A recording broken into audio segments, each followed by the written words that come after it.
ज्यावेळी अहिल्यादेवींचा राज्याभिषेक झाला, अहिल्यादेवींनी माळव्याची जबाबदारी हाती घेतली. मल्हाररावांचे मानसपुत्र, मल्हाररावांचे दत्तक पुत्र तुकोजीराव होळकरांना सेनापती केलं गेलं. तुकोजीरावांकडे सैन्याचं नेतृत्व आहे. राज्यशकट हाकण्याची जबाबदारी अहिल्यादेवी होळकरांच्या खांद्यावरती आहे. अहिल्यादेवींनी त्या दिवशी ठरवलं, मी मगाशी सांगितलं ते, की आपण शंकराची पिंड राजगादीवरती बसवायची आणि मग राजशकट त्या शंकराला स्मरून हाकायचा. ही भूमिका अहिल्यादेवींनी घेतली. एक साधी सुती साडी अंगावरती अहिल्यादेवी परिधान करायच्या. अहिल्यादेवींनी इंदोरवरून आपली राजधानी महेश्वरला आणली. महेश्वरला जर कधी गेलात, अहिल्यादेवींनी महेश्वर सजवलं, अहिल्यादेवींनी महेश्वर नटवलं, अहिल्यादेवींनी महेश्वर थटवलं. उत्तम शहर आहे महेश्वरला बनवलं. महेश्वरमध्ये पाण्याचं व्यवस्थापन उत्तम अहिल्यादेवींनी केलं. आजही महेश्वरला जर कधी गेलात, शहर कसं असावं, राज्यकारभार हाकण्यासाठीची राजधानी कशी असावी, महेश्वरकडे पाहिल्याच्या नंतर आमच्या लक्षात येईल. अहिल्यादेवी जर ठरवू शकल्या असत्या, स्वतःचा राजमहल प्रचंड मोठा बांधू शकल्या असत्या की नाही. किती खजिना होता त्या काळामध्ये. अहिल्यादेवी होळकरांचा 17 कोटीचा खाजगी खजिना होता, सरकारी खजिना म्हणत नाही मी. त्या काळातले 17 कोटी रुपये. अहिल्यादेवींचा 17 कोटींचा खाजगी खजिना त्या काळातला आहे. अहिल्यादेवी ठरवू शकल्या असत्या तर स्वतःचा महेश्वरला सर्वोत्तम महल बांधू शकल्या असत्या. बेल्जियमवरून असे काही अहिल्यादेवी होळकर झुंबर तिथं लावण्यासाठी आणू शकल्या असत्या, जे हत्तीवरती चढून झुंबर लावावे लागले असते. पण नाही केलं अहिल्यादेवींनी. साधं सुदजीनं स्वीकारलं. रयतेच्या हिताचं, रयतेच्या प्रगतीचं, रयतेच्या सर्वोत्तमतेचं, रयतेच्या कल्याणाचं जगणं निर्माण करण्याची भूमिका अहिल्यादेवींनी पार पाडली. म्हणून ब्रिटनच्या पार्लमेंट मध्ये सुद्धा, इंग्लंडच्या पार्लमेंटमध्ये सुद्धा अहिल्यादेवींचा उल्लेख झाला. आणि ब्रिटिशांनी सुद्धा सांगितलं, 18व्या शतकामध्ये अनेक सम्राट असून सुद्धा, एक स्त्री असताना सुद्धा त्या सगळ्या सम्राटांपेक्षा सुद्धा सर्वोत्तम लोकराज्यकारभार, लोककल्याणकारी राज्यकारभार हाकण्याचं काम जर कोणी केलं असेल तर माळव्याच्या महाराणी सम्राज्ञी म्हणून पुण्यश्लोक लोकमाता अहिल्यादेवी होळकरांनी केलंय. इंग्रजांनी सुद्धा सांगितलंय. इंग्रजांनी सुद्धा अहिल्यादेवी होळकरांच्या बाबतीत या गोष्टी आणि या गोष्टींचा उल्लेख केल्याचा तुम्हाला मला पाहायला मिळतो. फक्त लढाया करून राज्यकारभार हाकता येत नसतो. इतरांचे प्रांत बळकावून राज्य निर्माण करता येत नसतं. महेश्वरला राजधानी आणली त्यावेळी काय केलं अहिल्यादेवी होळकरांनी? महेश्वरमध्ये वेगवेगळ्या भागातले कलाकार आणून त्यांना तिथं बसवलं, विचारवंतांना आणून तिथं बसवलं. अहिल्यादेवी होळकरांनी हैदराबादला विणण्याचं विणकर आहेत. अहिल्यादेवी होळकरांनी हैदराबादचे विणकर बोलवलंय, ते महेश्वरला आणले. नुकतंच पानिपतचं युद्ध त्यापूर्वी झालं होतं. पानिपतच्या युद्धात मराठ्यांचा पराभव झाला असं म्हटलं गेलं. त्या पानिपतच्या युद्धात अनेकांना नेस्तनाबूत झाले, अनेक सैनिक धारातीर्थी पडले, अनेक घायाळ झाले, अनेकांचे पाय कापले गेले, अनेकांचे हात छाटले गेले, अनेकांच्या बायका विधवा झाल्या, पोरं अनाथ झाली, त्यांना प्यायला पाणी सुद्धा मिळालं नाही. त्या पानिपतच्या वाटेवरून आमच्या स्वराज्याकडे परत येताना मराठी पेशव्यांच्या सैन्याला प्यायला पाणी मिळालं नाही, अन्नाचा घास मिळाला नाही. या दुःखद परिस्थितीला पाहून अहिल्यादेवींनी जागोजागी पाणपोया बांधल्या, जागोजागी अन्नछत्र उभा केले. पुन्हा जर अशी परिस्थिती निर्माण झाली तर आमच्या वाट्याला ही दुर्दशा येऊच नाही. आणि ज्या महिला विधवा झाल्यात त्या सगळ्या महिलांना जमिनीच्या अनेकांना पट्टे दिले. ज्या पोरांचे विवाह होत नाहीत त्या पोरांना स्वतःच्या सैन्यात दाखल करून घेतलं. त्यांच्यासाठी सामूहिक विवाहाचं आयोजन अहिल्यादेवींनी त्या काळामध्ये केलंय. आणि त्या विणकरांना हैदराबादवरून बोलवलंय, महेश्वरला बोलवलंय, हैदराबादच्या उत्तम तरबेज विणकरांना. आणि त्या विणकरांच्या करवी महिलांना विणण्याचं प्रशिक्षण दिलंय. आज जर तुम्ही महेश्वरला गेलात तर महेश्वरी साडी जी अहिल्यादेवींनी विकसित केली त्या विणकलेच्या माध्यमातून, त्या अहिल्यादेवी होळकरांनी विधवा असणाऱ्या या बायकांना प्रशिक्षण दिलं गेलंय. आणि त्या विधवा बायकांच्या करवी अहिल्यादेवी होळकरांनी महेश्वरी साडीचा विकास केला. आज जगाच्या बाजारामध्ये कोट्यावधी रुपयांना ती महेश्वरी साडी विकली जाते, हे लक्षात घ्या. उद्योग धंदे अहिल्यादेवी होळकरांनी आपल्या प्रांतात उभे केल्याचे तुम्हाला आणि मला पाहायला मिळतात. अशी अनेक परिस्थिती अहिल्यादेवींच्या कार्यकर्तृत्वातली पाहायला मिळते. अहिल्यादेवी होळकर सुखाचं, समाधानाचं आयुष्यात जगू शकल्या असत्या. रयतेची काळजी न घेता आपल्या पुरतं आयुष्य जगू शकल्या असत्या. पण नाही. मी मगाशी जे सांगितलं, अहिल्यादेवींचा खाजगी खजिना 17 कोटी रुपयांचा होता. 17 कोटी रुपयांचा होता. तरी सुद्धा अंगावर एक साधी सुती साडी, कुठलेही दागदागिने नाहीत. शंकराची पिंड हातात घ्यायची, साधं सरळ तेजस्वी ओजस्वी रयतेच्या हिताचं जगणं अहिल्यादेवी जगल्या. तुम्हाला माहित आहे, अहिल्यादेवी होळकरांनी शिंदेचे जे पूर्वीचे वंशज आहेत, सिंधिया आता जे म्हणतात, त्या सिंधियांचे पूर्वीचे वंशज महादजी बाबा शिंदे यांना घर खर्चासाठी त्यावेळी 30 लाख रुपये कर्ज अहिल्यादेवी होळकरांनी दिलाय. इतकी श्रीमंती आहे. पण ही श्रीमंती कधी स्वतःसाठी वापरायची नाही. ही श्रीमंती रयतेच्या कामी आली पाहिजे. रयतेच्या हितासाठी, रयतेच्या विकासासाठी ही श्रीमंती लागली पाहिजे. हा उद्देश अहिल्यादेवी होळकरांचा असल्याचा तुम्हाला आणि मला पाहायला मिळतो. अहिल्यादेवींच्या चरित्रातल्या, अहिल्यादेवींच्या कार्यकर्तृत्वातल्या बोलण्यासारख्या, सांगण्यासारख्या प्रचंड आणि विशाल गोष्टी आज तुम्हाला मला पाहायला मिळतात. आज तुम्हाला माहित आहे, 7/12चा उतारा आपण जो काढतो ना, बरोबर का? 7/12चा उतारा शेतीचा कुणामुळे विकसित झाला? 7/12च्या उताराची निर्मिती कुणी केली?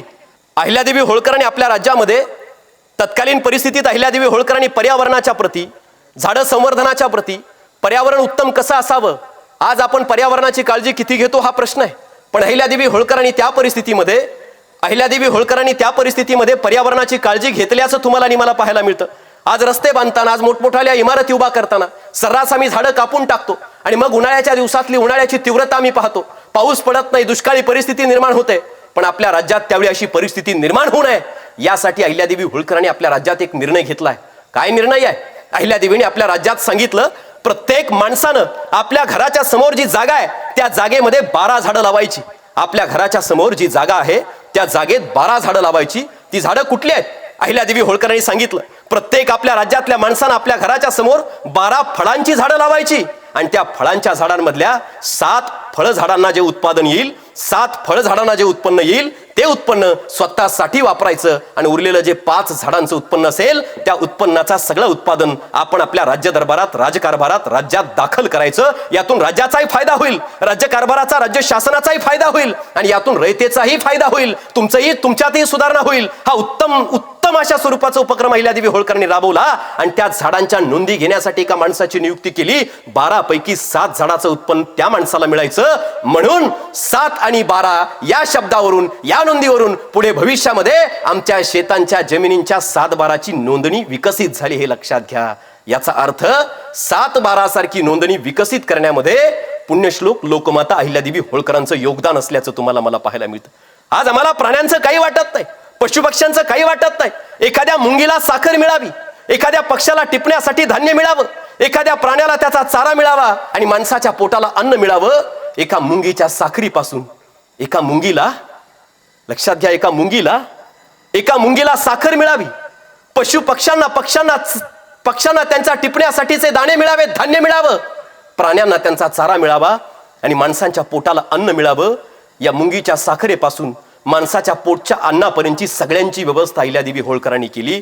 हा अहिल्यादेवी होळकरांचा लोककल्याणकारी राज्यकारभार होता, हे आम्हाला आजच्या काळात लक्षात घेणं गरजेचं आहे. महेश्वरला जर कधी गेला मध्य प्रदेशच्या मातीत, तर त्या महेश्वरला, मध्य प्रदेशच्या तिथं जवळ अहिल्यादेवी होळकरांनी महेश्वरच्या जवळ जी नर्मदा आहे त्या नर्मदा नदीचा काहीसा भाग अहिल्यादेवींनी संवर्धित केलाय माशांसाठी, माशांच्या विकासासाठी. अहिल्यादेवी होळकरांनी पक्ष्यांसाठी, प्राण्यांसाठी अभयारण्य बनवल्याचे सुद्धा आम्हाला तुम्हाला पाहायला मिळतात. दूर कशाला, जलसंधारण कसं असावं, पाण्याची बचत कशी असावी. महेश्वरला तर जलसंधारणाचा विकास केलाच आहे. देशात पावलोपावली घाट बांधलेत, देशात पावलोपावली बारवा बांधल्यात, देशात पावलोपावली पुष्करणी बांधल्यात. पण तुमच्या आमच्या जवळच अंबडला अहिल्यादेवी होळकरांनी बांधलेली पुष्करणी कधीतरी जाऊन बघा. अहिल्यादेवीने बांधलेली अंबडची पुष्करणी मला वाटतं महाराष्ट्रातली प्रचंड मोठी पुष्करणी आहे. त्यातून अहिल्यादेवी होळकरांनी पाणी बचतीचा, पाणी जमिनीत मुरवण्याचा, जलसंधारणाचा, जलसंवर्धनाचा सर्वोत्तम संदेश दिलाय. म्हणून यावर्षी आमच्या शासनानं अहिल्यादेवींच्या नावानं जलसंवर्धन पंधरवाडा साजरा केल्याचा तुम्हाला आणि मला पाहायला मिळतोय. हे अहिल्यादेवी होळकरांचं प्रचंड विशाल स्वरूपाचं कर्तृत्व आहे. सर्वसामान्य जाती धर्मातल्या माणसांना जात पात धर्मपंथात विभागल्याची आजची परिस्थिती, आज महाराष्ट्र कुठल्या अवस्थेत आहे? आज जाती जातीत माणसं विभागली आहेत, जाती जातीत माणसं विभागल्याची पाहायला मिळत आहेत. हा महाराष्ट्र आज जात नावाच्या टाइम बॉम्बवरती बसलेला आहे. पण अहिल्यादेवीने आपल्या राज्यकारभारात कुठली जात पाळली नाही, हे लक्षात घ्यायला शिका. त्यावेळी राज्यात दरोडेखोर होते, दरोडे टाकायचे. एक गणपत नावाचा दरोडेखोर प्रचंड मोठा दरोडेखोर आहे, प्रचंड मोठा डाकू आहे. अहिल्यादेवी होळकरांची मुलगी मुक्ताबाई लग्नाला आली आहे. अहिल्यादेवी होळकरांनी आदेश काढला, अहिल्यादेवींनी त्या काळामध्ये आदेश काढला आणि अहिल्यादेवींनी सांगितलं की माझ्या मुलीचा विवाह करण्यासाठी मी स्वयंवर ठेवते. काय स्वयंवर ठेवला अहिल्यादेवी?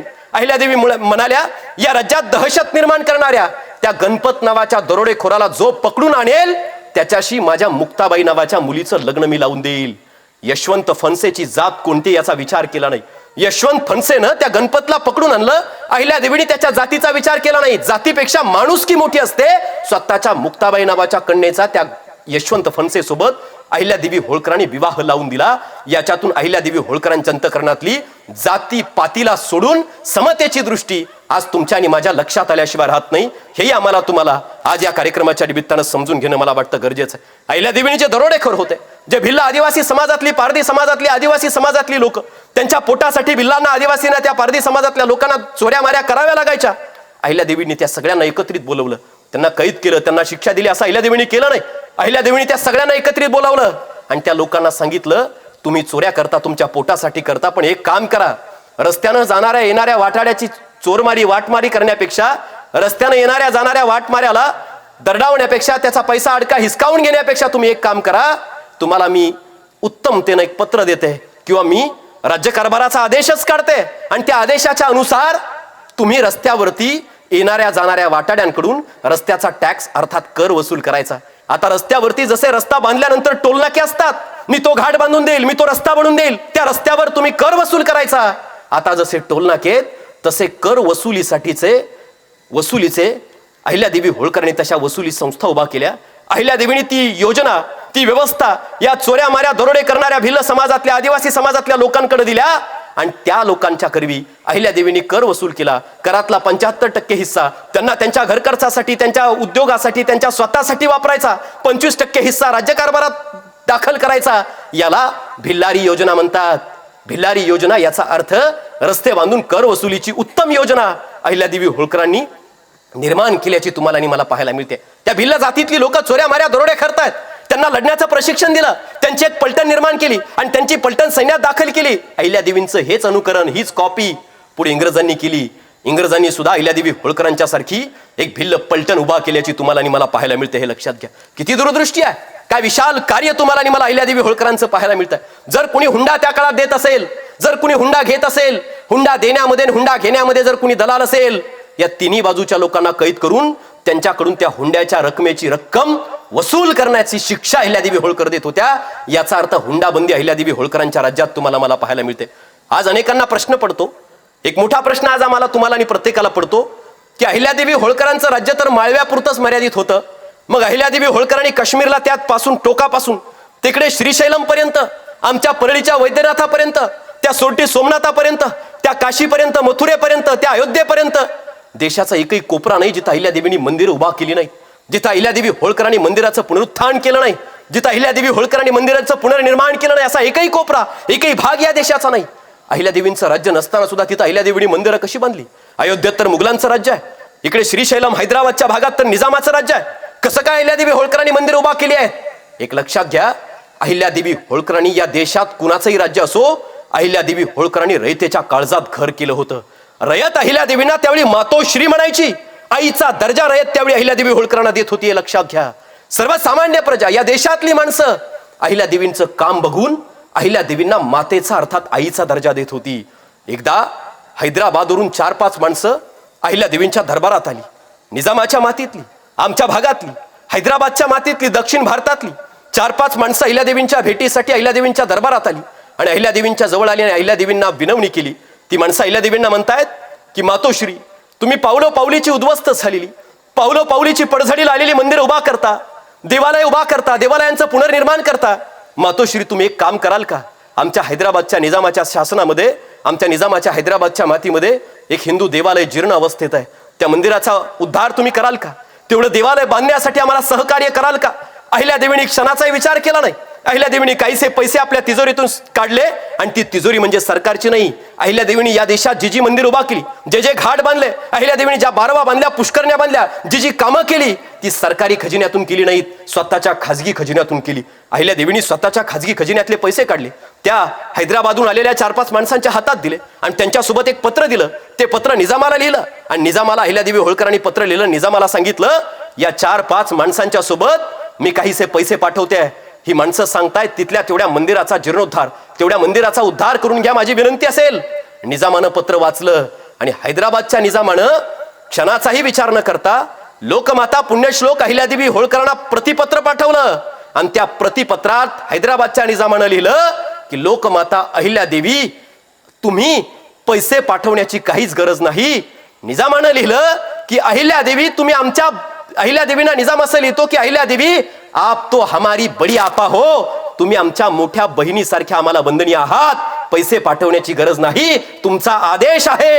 असं म्हटल्यावर आमच्या स्वतःच्या खर्चातून, खजिन्यातून आम्ही त्या मंदिराचा उद्धार करून घेऊ. हा दरारा अहिल्यादेवी होळकरांचा होता. निजामानं अहिल्यादेवींच्या एका पत्रावरती स्वतःच्या खर्चातून त्या देवालयाचा उद्धार केल्याचा तुम्हाला आणि मला पाहायला मिळतोय. या हिंदुस्थानच्या मातीमध्ये पावलोपावली अयोध्येला मुघलांचं शासन आहे, अयोध्येच्या मंदिराचा उद्धार अहिल्यादेवींनी केला. काश्मीरला कुणाचाही शासन असो, तिथल्या मंदिराचा उद्धार, केदारनाथाचा उद्धार अहिल्यादेवी होळकरांनी केल्याचं तुम्हाला मला पाहायला मिळतोय. सत्ता कुणाची असू द्या, शासन कुणाचे असू द्या, रयतेच्या काळजात अहिल्यादेवींचं खर आहे. रयतेच्या काळजात अहिल्यादेवी राहतायत. अहिल्यादेवीनं जर कुठल्या शासनानं विरोध केला तर ही रयत उठाव करेल, रयत उठाव करेल याची भीती त्या राजांना होती. म्हणून या मातोश्री म्हणून या मातोश्रींचा आदेश पाळणं ही त्या राजांची जबाबदारी होती, हे लक्षात घ्या. जबाबदारी होते, आम्हाला लक्षात घेणं गरजेचं आहे. आजही कधी आज या महाराष्ट्राच्या मातीत, आमच्या मातीत अहिल्यादेवींचा जन्म झाला. आम्ही अहिल्यादेवींचा उल्लेख करताना पुण्यश्लोक लोकमाता अहिल्यादेवी होळकर असा करतो. पण कधी जर मध्य प्रदेशला गेलात, मध्य प्रदेशच्या त्या महेश्वरच्या मातीत, इंदोरच्या माळव्याच्या मातीत जर कधी गेलात, तर त्या भागातली लोक अहिल्यादेवी म्हणत नाहीत. त्या भागात आजही तिथली लोक मातोश्रीच म्हणतात. कुठे चाललाय तर एखादा माणूस सांगतो, जातो मातोश्रीच्या दर्शनाला. कुठे चाललाय तर एखादा माणूस सांगतो, मातोश्रींच्या राज्यात चाललोय. मातोश्री शिवाय अहिल्यादेवींना त्या भागातली, माळव्यातली आणि महेश्वरच्या मातीतली माणसं बोलत नाहीत. उभ्या हिंदुस्थानच्या या प्रजेच्या मातोश्री बनण्याचं भाग्य जर कुणाला मिळालं असेल, तर स्वतःच्या कर्तृत्वातून हिंदुस्थानच्या मातोश्री होण्याचं भाग्य अहिल्यादेवी होळकरांना मिळालं, हे लक्षात घ्या. कारण प्रजेवरती आईसारखं प्रेम अहिल्यादेवी होळकरांनी केल्याचं तुम्हाला आणि मला पाहायला मिळतंय. ही गोष्ट आज लक्षात घेण्यासारखी गरजेची आहे. मी जे सांगितलं की खाजगी खजिन्यातून कामं केली, सरकारच्या खजिन्यातून एकही रुपया खर्च केला नाही. पंढरपूरच्या देवालयाकडे आजही ते पत्र उपलब्ध असल्याचं आम्हाला पाहायला मिळत आहे. पंढरपूरच्या देवालयाच्या बाबतीतलं पत्र आजही उपलब्ध असल्याचं आम्हाला पाहायला मिळत आहे. मला वाटतं साधारणतः 1 एप्रिल, त्या काळातलं 1 एप्रिलच्या दरम्यानचं 1 एप्रिल 1750 ते पत्र आहे. 1 एप्रिल 1750 खंडेराव, अहिल्यादेवी होळकरांचे पती खंडेरावानं 1 एप्रिल 1750 पंढरपूरच्या पांडुरंगाच्या नैवेद्याची व्यवस्था व्हावी यासाठी त्या काळात ₹45 ची व्यवस्था केली आहे. आपल्या खाजगी खजिन्यामधून 45 रुपयांची व्यवस्था अहिल्यादेवींचे पती खंडेरावानं पंढरपूरच्या पांडुरंगाच्या नैवेद्यासाठी केली आहे. त्या काळचे 45 रुपये म्हणजे आजचे जवळपास 22 लाख रुपये होतात, हे लक्षात घ्या. आमचं शासन सुद्धा पंढरपूरच्या पांडुरंगाच्या नैवेद्यासाठी एवढे पैसे देऊ शकत नाही.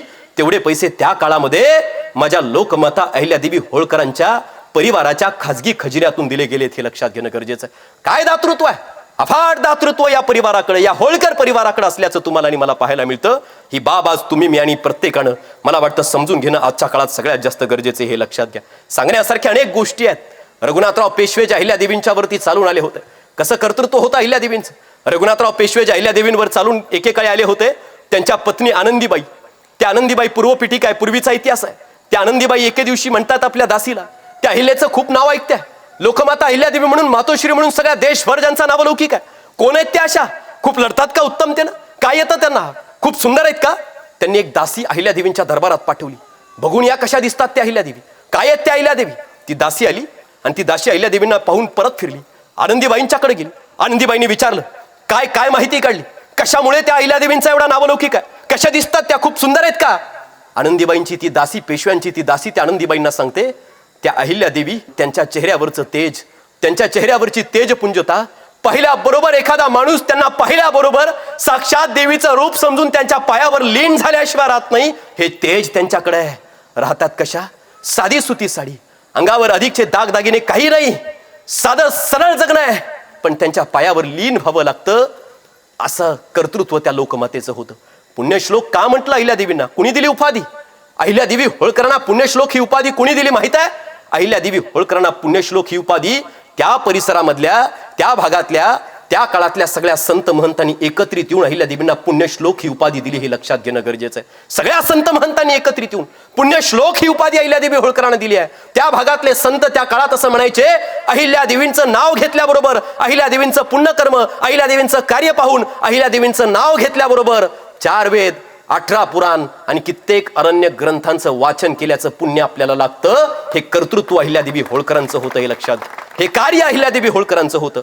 धनगरांचा, या होळकरांचा इतिहास कधीतरी आपण समजून घेणं मला वाटतं गरजेचं आहे. या देशावर हजारो वर्ष होळकरांच्या या घराण्यानं, होळकरांच्या पूर्वजांनी राज्य केल्याचं तुम्हाला आणि मला त्या ठिकाणी पाहायला मिळतंय.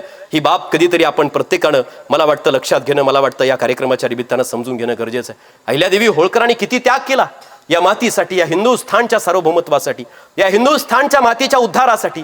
स्वतःचं जगणं अहिल्यादेवी होळकरांनी उगाळून लावल्याचं तुम्हाला मला पाहायला मिळतंय. अरे, स्वतःचा पती गेलाय, स्वतःच्या पतीचं निधन झालंय, स्वतःच्या सासऱ्याचं निधन झालंय, स्वतःचा आधारवड असणारा सासरा कोसळून पडला, सासऱ्याचं निधन झालं. त्या पाठोपाठ स्वतःचा एकुलता एक पुत्र मालेरावाचं निधन झालं, स्वतःच्या मुलीचं निधन झालं, स्वतःच्या जावयाचं निधन झालं, स्वतःचा नातू नथोबा याचंही निधन झालं. घरातली सगळी माणसं गेलीत. एक स्त्री असून सुद्धा एवढ्या मोठ्या शाह्या एवढे मोठे राजघराणे, एवढे मोठे सम्राट आणि पुरुष त्यावेळी असून सुद्धा सगळ्यांच्या मध्यभागी असताना सुद्धा सर्वोत्तम राज शकट अहिल्यादेवी होळकरने हाकण्याचं काम आणि लोककल्याणकारी राज्यकारभार या हिंदुस्थानच्या मातीत करण्याचं काम अहिल्यादेवी होळकरांनी केला. अहिल्यादेवींचं हे कार्य, अहिल्यादेवींचा हा प्रवास मला वाटतं इतका मोठा प्रेरणादायी प्रवास या हिंदुस्थानसाठी दुसरा तिसरा कुठलाही असू शकत नाही, समजून घ्यायला शिका.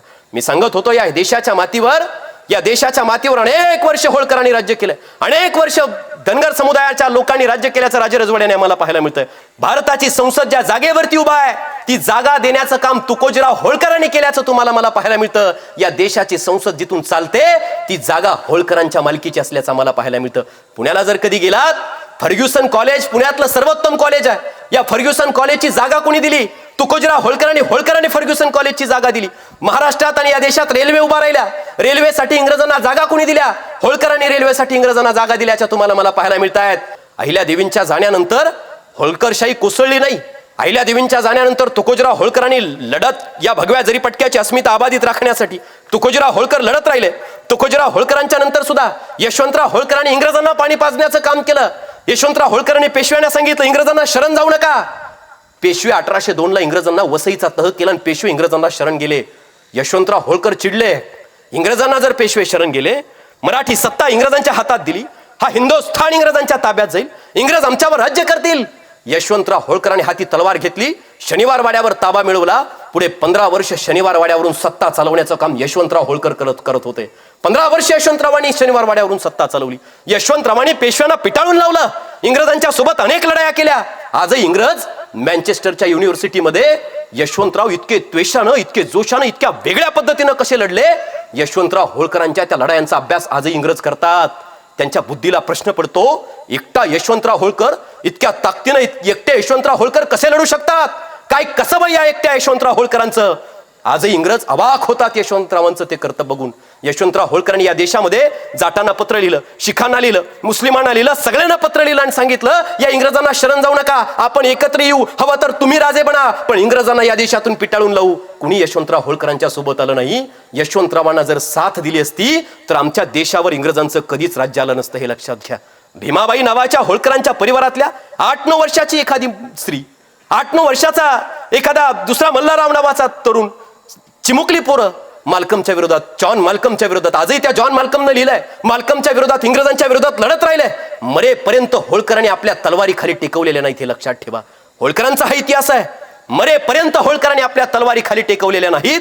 हा होळकरांचा इतिहास आज कधीतरी तुम्हाला, मला आणि प्रत्येकाला समजून घेणं, आज आमच्या लक्षात घेणं मला वाटतं सगळ्यात जास्त गरजेचं आहे. बोलण्यासारखं प्रचंड आहे. अहिल्यादेवींचं कर्तृत्व सुद्धा मोठं आहे. धनगरांचा हा व्यापक आणि प्रचंड विशाल असा इतिहास आहे. आमच्या पिढीनं इतिहासाची पानं चालली पाहिजेत, इतिहासाची पुस्तकं वाचली पाहिजेत. आमच्या पिढीनं कदाचित इतिहास वाचला तर आमचा स्वाभिमानी प्रेरणादायी इतिहास आमच्या लक्षात येईल. केवळ मेंढपाळी करत पिढ्यानपिढ्या रानोमाळ उन्हातानात भटकणं हाच आमचा धंदा आहे, अशातला भाग नाही. तर या हिंदुस्थानवर राज्य करण्याची क्षमता आमच्यात आहे, हा विश्वास इथल्या प्रत्येक माणसाच्या अंतःकरणात निर्माण झाला पाहिजे. पोरं शिकली, अहिल्यादेवींचं कर्तृत्व लक्षात घेतलं, अहिल्यादेवींपासून प्रेरणा घेतली तर एखादा बिरदेव डोणेसारखा पोरगा IAS IPS अधिकारी सुद्धा होऊ शकतो. ही अभिलाषा आमच्या मातीतल्या, आमच्या समुदायातल्या प्रत्येक माणसानं आज लक्षात घेणं गरजेचं आहे. आयुष्यात संकट येतील जातील, पण त्या संकटाच्या छाताडावरती माझी लोकमाता आपल्या आयुष्यात आलेल्या अनेक संकटांना मातीत मिसळून पावलं पावले अहिल्यादेवींच्या आयुष्यात संकट आली, पण त्या प्रत्येक संकटाला मातीतच गाडलं आणि अहिल्यादेवी पुन्हा एकदा उभा राहिल्या. तसं आम्हाला उभं राहणं जमावं, ही एक अपेक्षा या कार्यक्रमाच्या निमित्तानं तुमच्याकडून, तुम्हा सगळ्यांकडून या निमित्तानं व्यक्त करतो. बोलण्यासारखं प्रचंड आहे. शेवटचं एकच सांगेल, सध्या एक मुद्दा फार महत्वाचा आहे की जो मिसिंग लिंक झालाय, त्या मिसिंग लिंकला शिंगरोबा धनगरांचं नाव द्यावं अशी समस्त महाराष्ट्रातल्या अनेकांची मागणी असल्याचं आपल्याला पाहायला मिळतं. का हो माझी धनगर समुदायातली माणसं, का आमची बहुजन समाजातली माणसं मागणी करतायत की त्या मिसिंग लिंकला शिंगरोबा धनगरांचं नाव द्यावं? या पाठीमागचं कारण काय माहित आहे? शिंगरोबा धनगर नावाची एक व्यक्ती, ब्रिटिशांचं या देशात शासन आहे, इंग्रजांची आमच्या देशात सत्ता आहे, इंग्रजांची आमच्या देशात सत्ता आहे आणि इंग्रजांच्या या सत्तेच्या काळामध्ये शिंगरोबा धनगर नावाचा एक मेंढपाळी करणारा साधा सुद्धा सर्वसामान्य माणूस आहे. सर्वसामान्यांची काळजी आहे, अतिशय दयाळू अंतःकरणाचा शिंगरोबा धनगर नावाचा त्या खंडाळ्याच्या घाटात, त्या भागात राहणारा माणूस आहे. आणि त्यावेळी इंग्रजांना रस्ता बांधायचा, मुंबईला पुण्याशी जोडायचा, पुण्याला मुंबईशी जोडायचं, मध्ये सह्याद्रीचा मोठा घाट आहे, या घाटातून वाट कशी काढायची, अनेक प्रयत्न केले. रेल्वे उभा करायची, रस्ता करायचा आहे, पण रस्ता काही जमेना, रेल्वे काही उभा होता होईना. इंग्रजांच्या समोर प्रश्न, आता करायचं ते काय करायचं, वाट कशी शोधायची. आणि त्यावेळी एका इंग्रज अधिकाऱ्याच्या लक्षात आलं, आपल्याला वाट दावू शकेल हा एकच माणूस आहे आणि त्या माणसाचं नाव शिंगरोबा धनगर आहे. इंग्रज शिंगरोबांच्या जवळ गेले.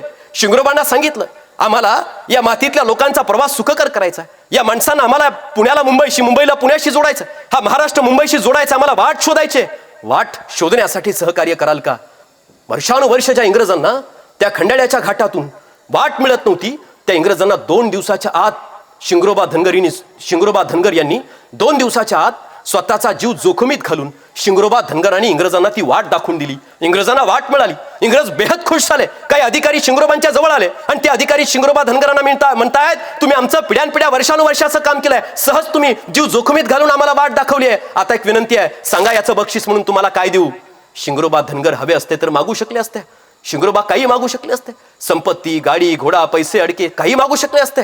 पण त्या शिंगरोबा धनगरांनी, सर्वसामान्य शिंगरोबा धनगरांनी इंग्रजांना काही मागितलं नाही. इंग्रजांना शिंगरोबा धनगरांनी एकच गोष्ट मागितली. ते म्हणाले, द्यायचंच असेल तर तुमच्या गुलामीमध्ये आमच्या हिंदुस्थानला ठेवलंय, तुमच्या गुलामीतून आम्हाला मुक्ती तेवढी द्या, आम्हाला स्वातंत्र्य तेवढं द्या. एका क्षणाचाही विलंब न करता सगळे उपकार विसरत त्या इंग्रजांना छातीत शिंगरोबांच्या गोळी घातली आणि शिंगरोबांना तिथं ठार करण्याचं काम त्या इंग्रजांनी केलं. त्या मिसिंग लिंकसाठी, तो रस्ता बनवण्यासाठी, हिंदुस्थानचं स्वातंत्र्य मागण्यासाठी स्वतःचा जीव त्या शिंगरोबांनी गमावला. कधी खंडाळ्याच्या घाटातून गेलात तर आजही छोटंसं शिंगरोबांचं मंदिर आहे. येणाऱ्या जाणाऱ्या वाटाड्यांना आपला प्रवास सुखकर व्हावा यासाठी शिंगरोबांच्या त्या मंदिरासमोर हात जोडावेसे वाटतात. कुठल्याही जातीतला, कुठल्याही धर्मातला, कुठल्याही पंथातला माणूस असू द्या, क्षणभर तिथं स्तब्ध होतो, क्षणभर त्या शिंगरोबा धनगरांच्या मंदिरासमोर नतमस्तक होतो, हात जोडतो. प्रवास सुखकर होऊ दे रे शिंगरोबा, एवढीच विनंती त्या शिंगरोबा धनगरांकडे करतो. आणि तिथून जाणाऱ्या येणाऱ्या प्रत्येक वाटाड्याचा प्रवास आजही सुखकर करत शिंगरोबा धनगर आजही त्या परिसरात आम्हाला आपल्या कृतीतून अस्तित्वात असल्याचे पाहायला मिळतात. आणि म्हणून ती जी वाट आहे, ती वाट डावणारे, या महाराष्ट्राला मुंबईशी जोडणारी, ती खरी वाट निर्मिणारे शिंगरोबा धनगर, त्यांचं योगदान अतुल्य आहे. हे त्या पाठीमागचं कारण आहे. आणि म्हणून त्या वाटेला, त्या मिसिंग लिंकला शिंगरोबा धनगर यांचं नाव द्यावं, ही मागणी रास्त आहे. आणि या मागणीचा पुरस्कार आपण प्रत्येकानं करावा, ही विनंती या कार्यक्रमाच्या निमित्तानं या ठिकाणी करतो. आजही लोकमाता पुण्यश्लोक अहिल्यादेवी होळकर